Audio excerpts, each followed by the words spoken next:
teman-teman, tonton video ini saya akan menjelaskan proses menstruasi, pembuahan, dan perkembangan serta pertumbuhan janin. Selamat menonton!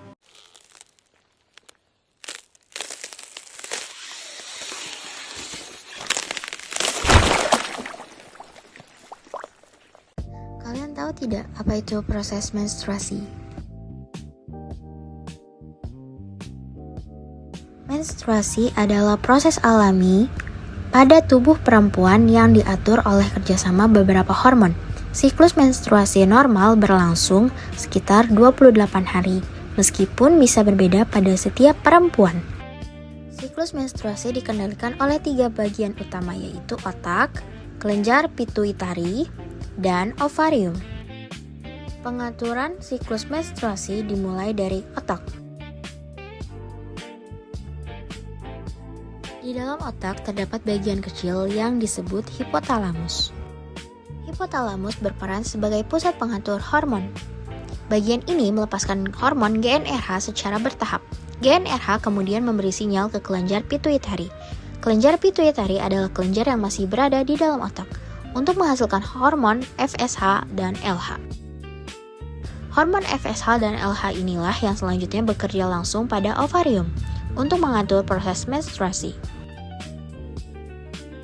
Lalu, FSH merangsang pertumbuhan folikel di dalam ovarium. Dalam satu siklus, sekitar 15 hingga 20 folikel mulai berkembang. Folikel yang berkembang menghasilkan hormon estrogen. Kadar estrogen meningkat seiring pematangan folikel. Peningkatan estrogen memberi sinyal ke hipotalamus dan kelenjar pituitari.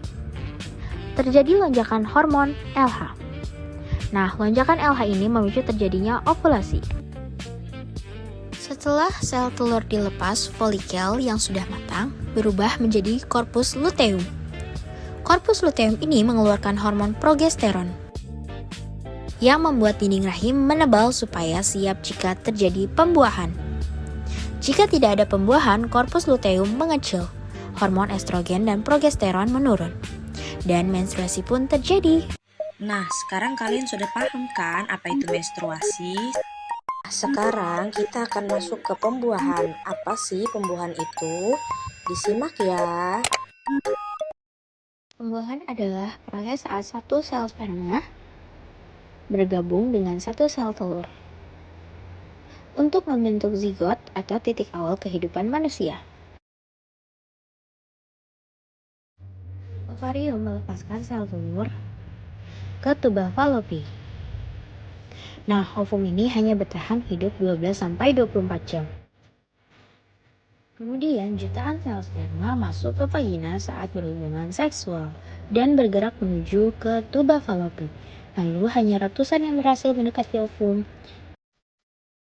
Di saluran reproduksi wanita, sperma mengalami kapasitas agar bisa menembus dinding sel telur. Ketika satu sperma berhasil menembus lapisan luar ovum di bagian ampula tuba Fallopi, inilah disebut dengan fertilisasi atau pembuahan. Ketika inti sperma dan ovum menyatu, terbentuklah zigot.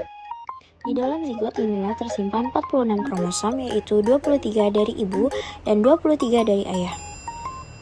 Zigot membelah menjadi 2 sel, 4 sel, 8 sel, morula, lalu menjadi blastokista. Proses ini terjadi selama perjalanan menuju rahim, kurang lebih 3-5 hari.